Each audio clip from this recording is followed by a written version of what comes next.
नमस्कार दोस्तों, आप सबका मेरे चैनल पर स्वागत है। आज हम जानेंगे राधाष्टमी की पूरी जानकारी, व्रत विधि कथा। तो आइए शुरू करते हैं। राधा अष्टमी का व्रत करना बहुत सरल और फलदायक होता है। इसे स्त्री पुरुष दोनों ही रख सकते हैं। यहाँ हम आपको इसकी पूरी विधि बताएंगे, जो इस प्रकार है। पहला है व्रत का संकल्प।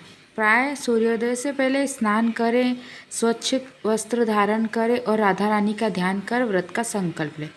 मैं आज राधा अष्टमी का व्रत कर रही हूँ, कृपया मुझ पे भक्ति और प्रेम और सौभाग्य प्रदान करें। सेकंड है पूजन सामग्री।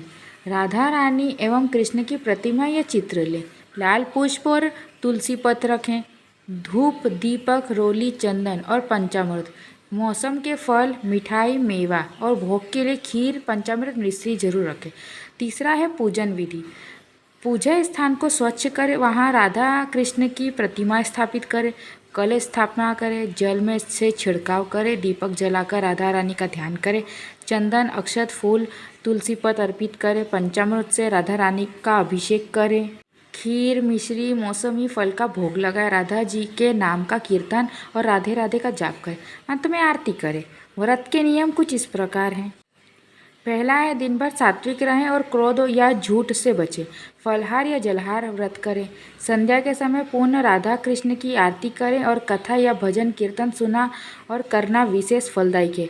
अब व्रत की समाप्ति कुछ इस प्रकार है। दूसरे दिन प्राय ब्राह्मण या कन्या को भोजन कराए और दक्षिणा दे। उसके बाद स्वयं व्रत का पारायण करें। शास्त्रों में कहा गया है कि राधाष्टमी का व्रत करने से भक्तों को अखंड सौभाग्य और भक्ति और प्रेम की प्राप्ति होती है। अब हम जानेंगे कथा कुछ इस प्रकार है। भाद्रपद के शुक्ल पक्ष की अष्टमी को वृष भानु जी के घर श्री राधा जी का जन्म हुआ। वृष भानु जी बरसाना नगरी के प्रतिष्ठित व्यक्ति थे। उनकी पत्नी का नाम कृति था। कथा है कि एक बार वृषभानु जी यमुना के किनारे एक दिव्य कन्या को देखा। उस कन्या का रूप इतना अलौकिक था कि उसे देखते ही उनके हृदय में अपार प्रेम उमड़ पड़ा। वे उसे घर ले आए। यही वह ही दिव्य कन्या थी जो आगे चलकर श्री राधा जी कहलाएगी। बचपन में राधा जी ने अपने नेत्र नहीं खोले।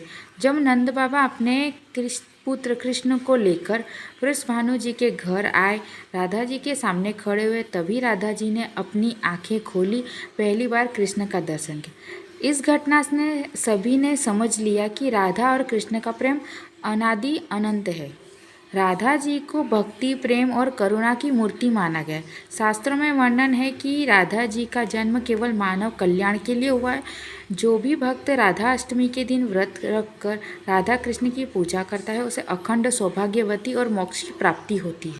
इस कथा को श्रद्धा से सुने और व्रत करने वाले हर भक्त को शारीरिक सुखों के साथ साथ परमात्मा की भक्ति में भी प्रगति प्राप्त होती है।